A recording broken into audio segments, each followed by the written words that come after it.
This recording was made for KMKR 99.9 FM radio in Tucson, Arizona. And I am the host of that broadcast, Ron Austin. The show is Southern Arizona Independent Justice Media. We are multimedia advocates for progressive activities in Tucson. We have a counterpart on Facebook, and it is of the same name, but it is shortened to SO/AZ Independent Justice Media. And our purpose on Facebook is to document in video, photos, and journalism the protests, marches, and rallies and other events put on by the left.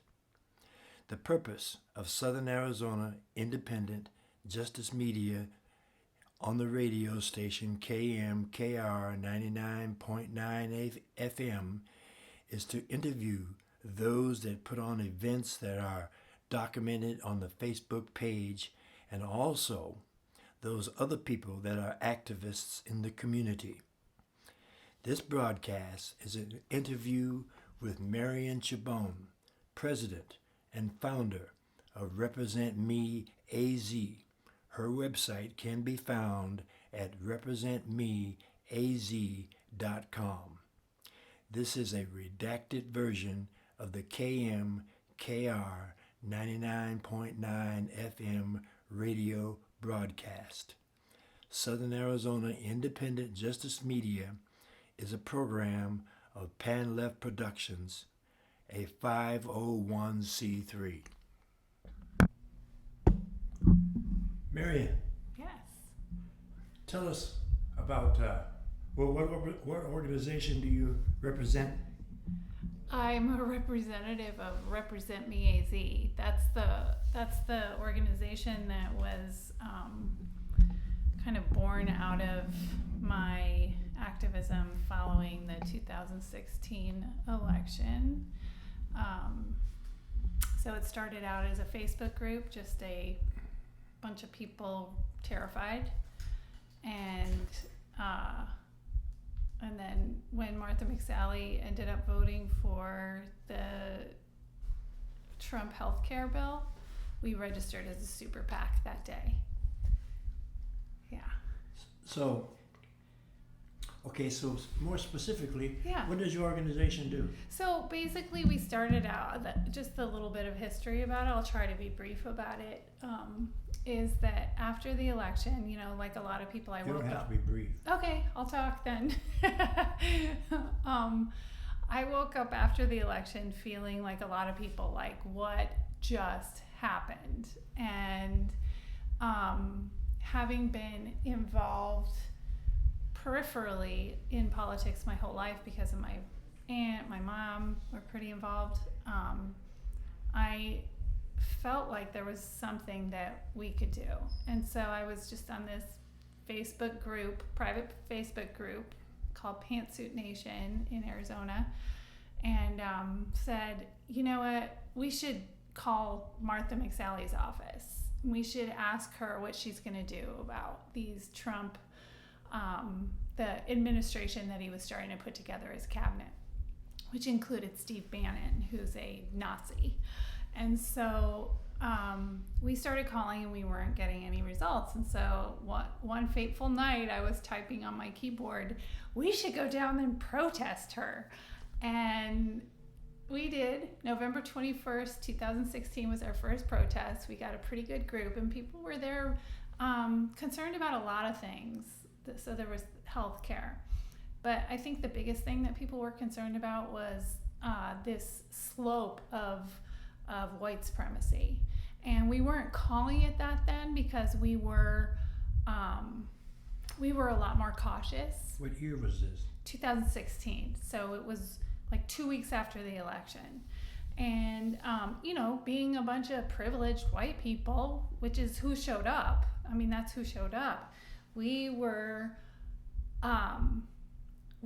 ignorant of the history behind Tucson, our elected officials, the country, all of that. But we were out there because it felt like a crisis. And it was. I mean, it truly was a crisis. So we held signs and they said things like stand up to hate and things like that. And so that was our first action. And after that, we continued to meet the small group of people who sort of organized it. And we decided that the problem with Martha McSally is that she didn't have, there wasn't a critical look of her. Like the local press wasn't doing their job in taking a really critical look at who she was. And the deeper we dug on her, the more we realized that she wasn't the moderate they said she was. She was more likely a xenophobic puppet of, you know, the military industrial complex, the Coke industries, and the gun lobby. So we just kept digging and digging and digging, and eventually we created a website that would fact check her statements, fact check articles. We went to work on social media. So you have a website? We have a website, yes. Give us the name of your website. It's representmeaz.com. One word? Yes. Okay. And it's a beautiful website. Okay. So it's representme.com. Representmeaz.com. Right. Okay. Yeah. And so, we just started looking at all the issues, and it was interesting to see how the types of language that she would use, that was a signal for us that she was either lying or trying to talk around an issue. And so we started digging, and we were pretty successful. And we've found, since we got the website up and started doing those fact checks, we watched the traffic on the analytics, and we found that it's doing what we intended it to do, which is, 1, to push journalists to do a better job on her, 2, to educate people who she really is, and 3, to give journalists, when she declared for Senate, there was a whole country of journalists who didn't know who she was, who hadn't ever covered her. There were a lot of the Phoenix journalists who had, they had some understanding of who she was because she was a congresswoman, but suddenly she was running for a statewide race, for Senate. And so we created a guide for journalists on how to cover her, and they used our website for research. It was like a one-stop shop on her. So, but also our social media was guerrilla warfare on our social media. So every time she would post something or say something on Twitter or Facebook, and it was a lot, we would go in and dump all the facts in there. So she couldn't say anything without us pointing out her hypocrisy, her lies, or her terrible positions. Like she had the audacity to call herself a champion for women, and we had a field day with that. So, most women in the country now know she is not a champion for women. So that's pretty much the history of Represent Me AZ. And it started out as a private Facebook group called McSally Take a Stand. And so now it's grown into our website, and we have a Facebook page, and we have a lot more reach. Oh. And you can find us on social media, also on Facebook and on Twitter. Our Twitter is really, we have somebody who's running our Twitter who is remarkable. She is remarkable. So, super proud of it. Great. Yeah. Yeah. So, is your focus still McSally? Well, so it's interesting because as we, when she declared for the Senate, we had to take a look at that because we were focusing on CD2 down here, mostly local. And we started to see that there were a lot of similarities between, McSally is really, she is the pinnacle of bad representatives. She represents everything that's bad about representation right now. And first and foremost, she won't meet with constituents. And so, she's working for the people who donate to her, who put her into office. She's not working for the rest of us, and that was something we found out very early. Is that the money is what's money is like another constituent, but it's like a constituent that has way more influence than the rest of us. And so when we started to see that there's no way, we never intended to raise money as a super PAC, to raise a lot of money, certainly not dark money. We registered as a super PAC in order to create some distance from any political parties so that we could stay autonomous, and because a super PAC cannot coordinate. And we were already starting to notice that, like the Democratic Party. When you say a super PAC could not coordinate how? Well, so a super PAC cannot coordinate with any political party or candidate.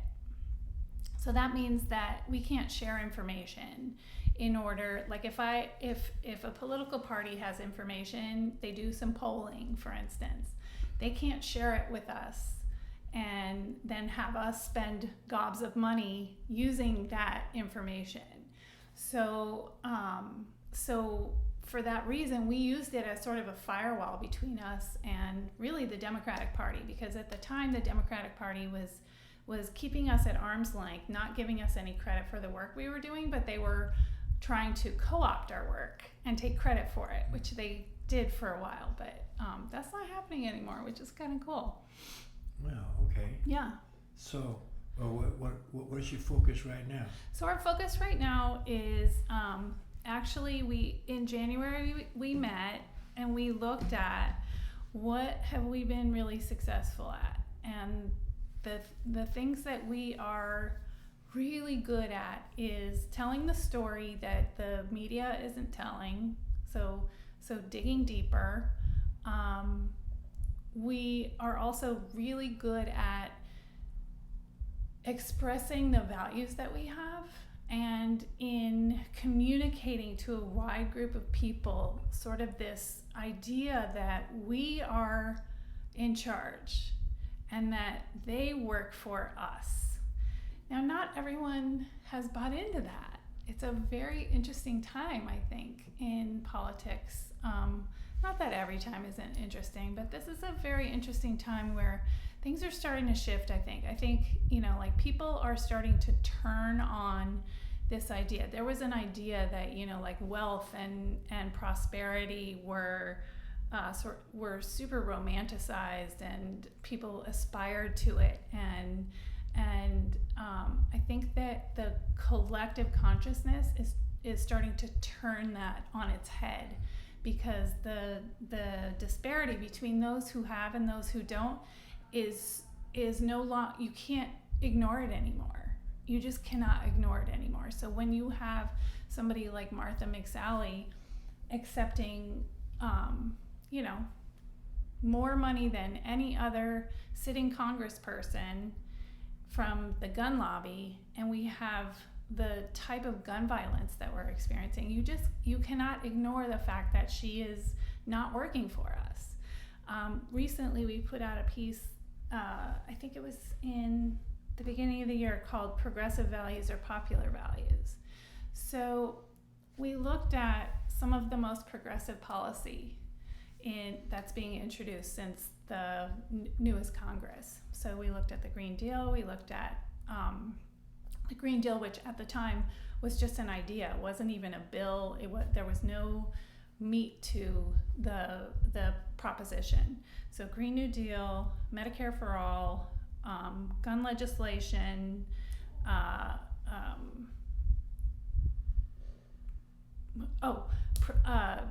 prison reform, all of those types of issues. And each one of those issues have 70 to 80% approval ratings across the board.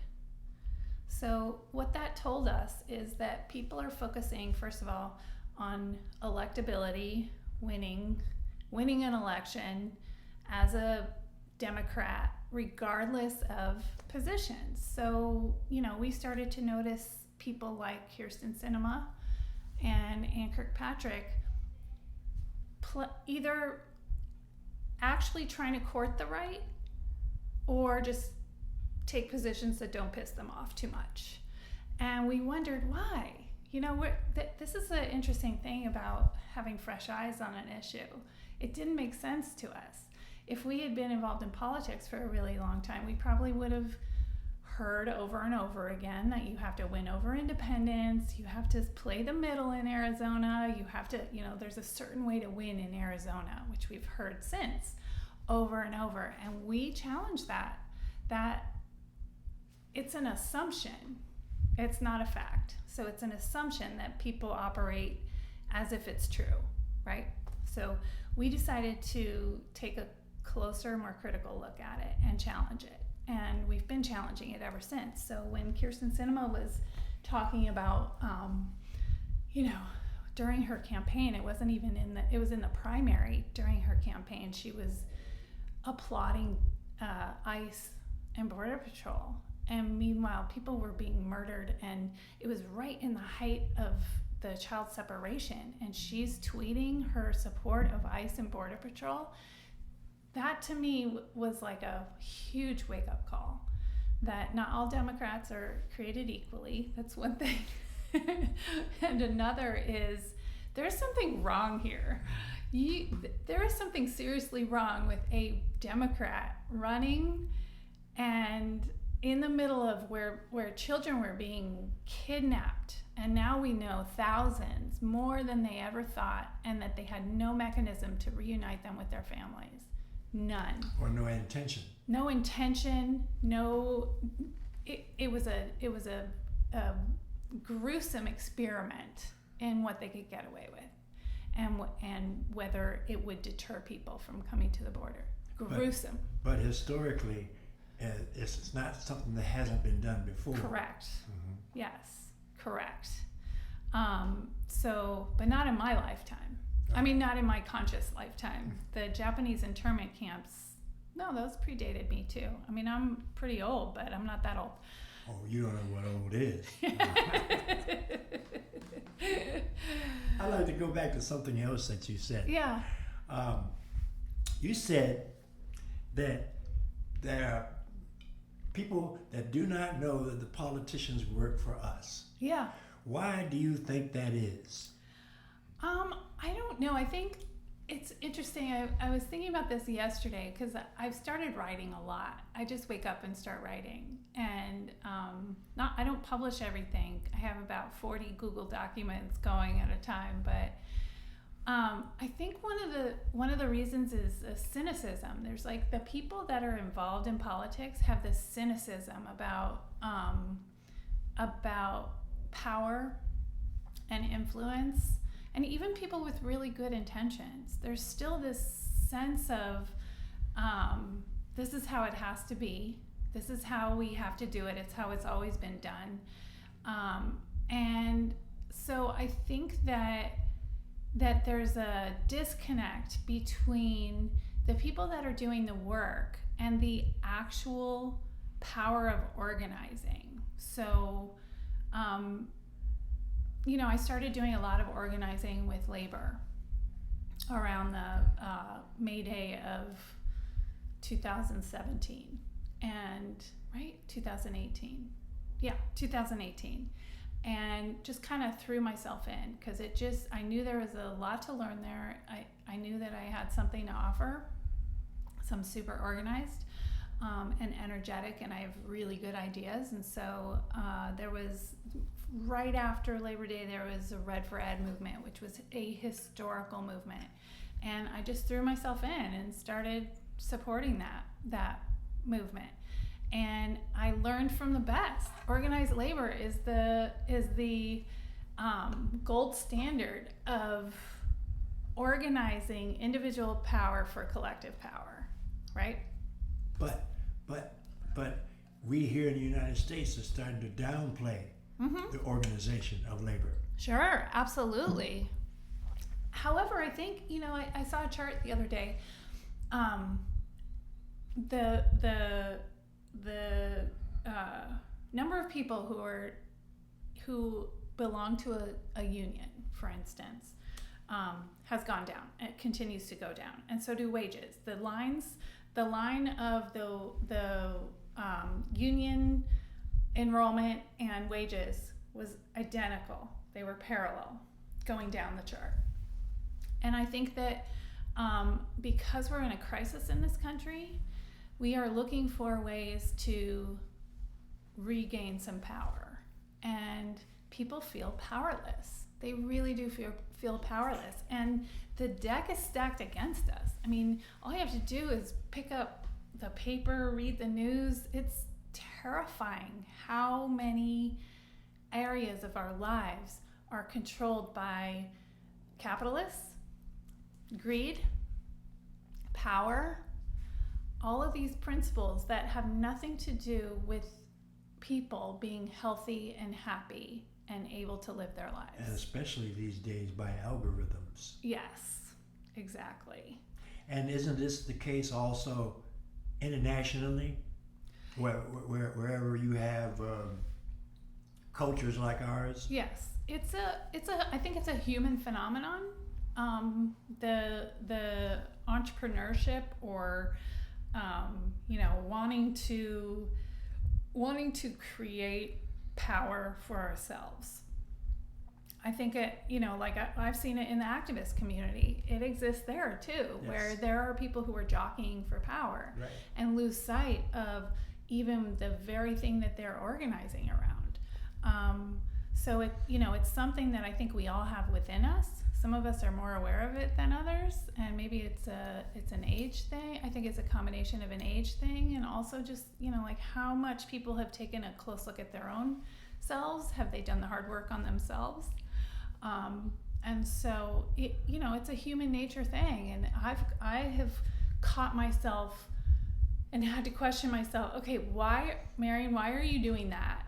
Like, why are you going there? Why are you doing that? Why are you saying that? Why are you mad at them?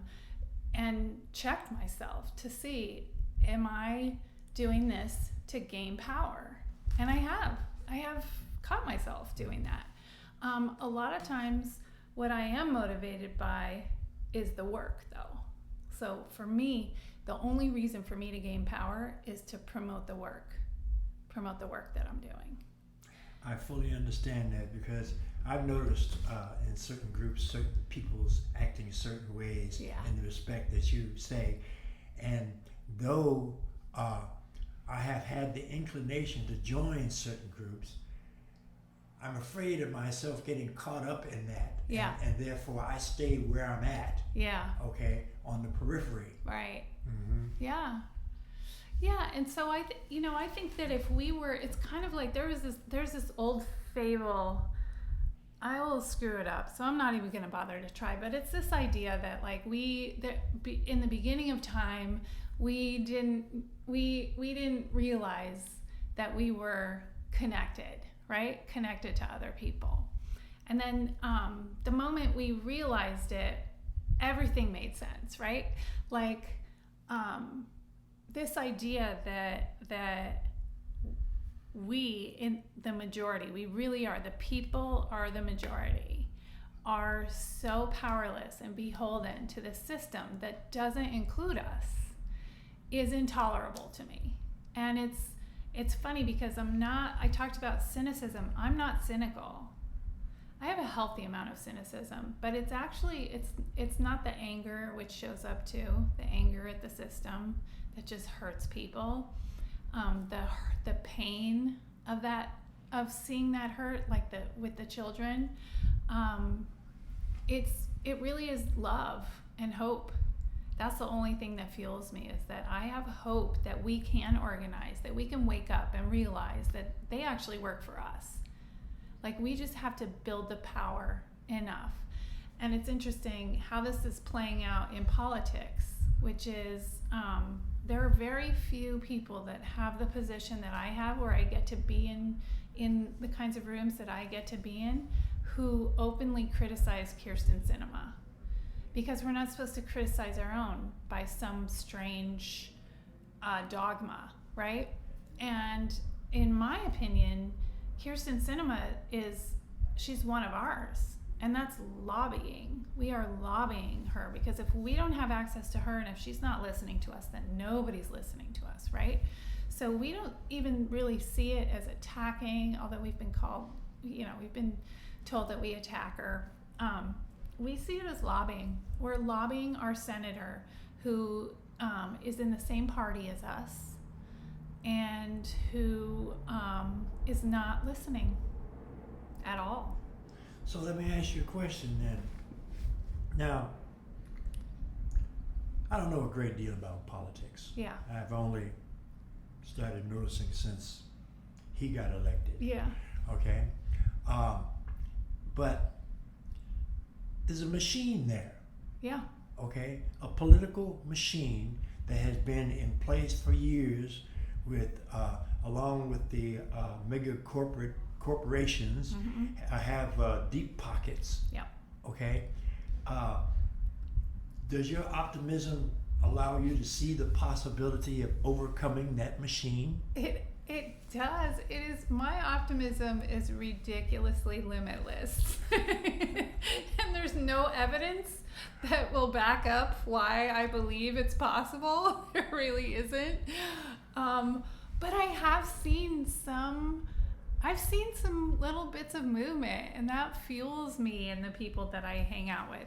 First of all, the relationships that we've built are delicious. They are my board. I've served in a lot of group capacities in the last few years. My board is drama free.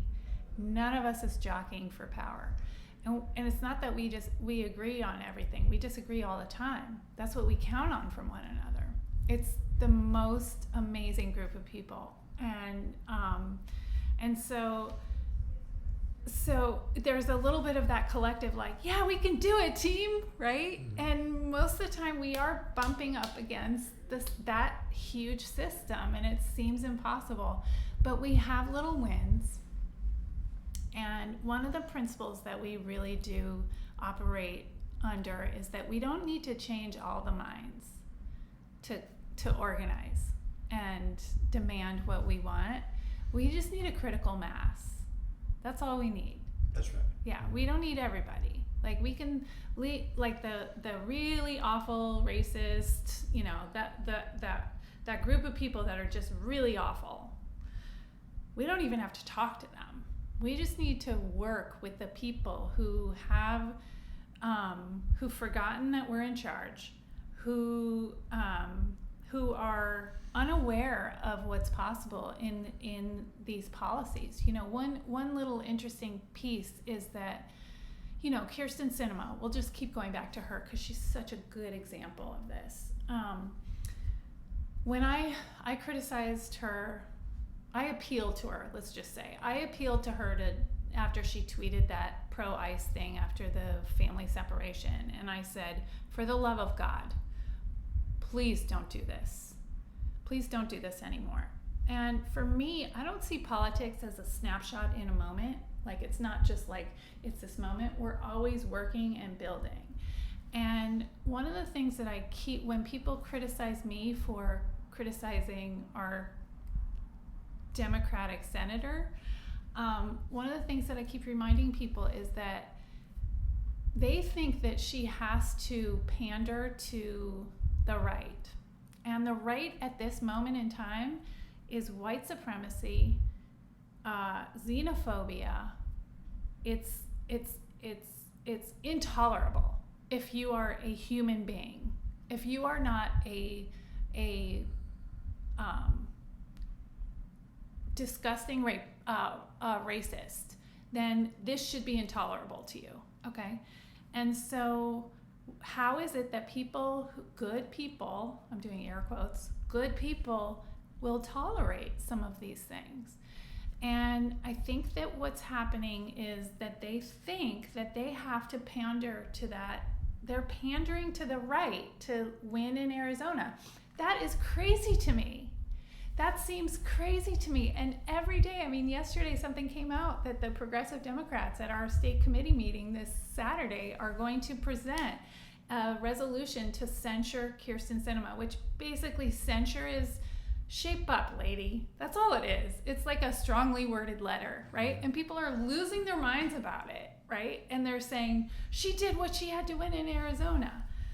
Now, I spent a couple weeks ago, I released and had spent weeks working on a document that I felt needed to be made, which was a sort of a chronicle of the abuses of the Department of Homeland Security. And it has links to articles, it has links to government documents, reports from inside of ICE detention facilities and Border Patrol, and it's 12 pages long. Ooh. Yeah, and it's quick. I mean, they're just little, Points. little bullet points. Mm-hmm. There's a little bit of testimony of some of the children and the abuses of the children, because I felt like that needed to be in there.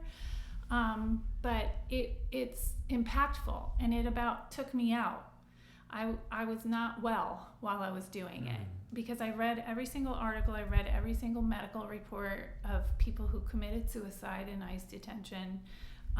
It was upsetting and disturbing, and that's exactly why I did it, is that we're normalizing these things. First of all, there's too much of it. Every day, it's just, there's another horror that we're faced with, and as human beings, it's unsustainable to maintain that level of disgust and outrage and horror, right? So we have to normalize it to some degree. The other thing is that we are hearing things like, oh, it's not so bad that Ann Kirkpatrick is still voting to give money to DHS, right? So I wanted this document as a reality check of what we're talking about, that this agency is a terror-inducing agency. It's a murdering agency. It's a child kidnapping agency. This isn't just one branch of the government, okay? This is the Gestapo, okay? So we have this document, and so when someone says to me, Kyrsten Sinema has to pander to the ICE-loving constituency in Arizona, I say bullshit. That is not, if you're a Democrat, you don't pander to that agency. You defund that agency, because that goes against our values. So what I tell people, and this is a principle that I hold very clearly, is you don't pander to the right, you move the collective to the right position. So if you think about over the last 10 years, the way, the narrative about gay marriage shifted, okay? The narrative about marijuana legalization, even mass incarceration is shifting, okay? So who's shifting that? It's not the politicians, but they could be. Mm-hmm. It's really us. We're demanding it. So that's all we're doing, is we are demanding that. And so with someone like Kyrsten Sinema, she could use her platform not to pander to the right, but to move the narrative to, here's what we need to do as Democrats, and bring people like me on to provide cover for her. But she doesn't, and I don't think she has any interest in doing it. But we're going to force her to anyways. Well, Marion. Yeah. Thank you. Yeah. Thank you.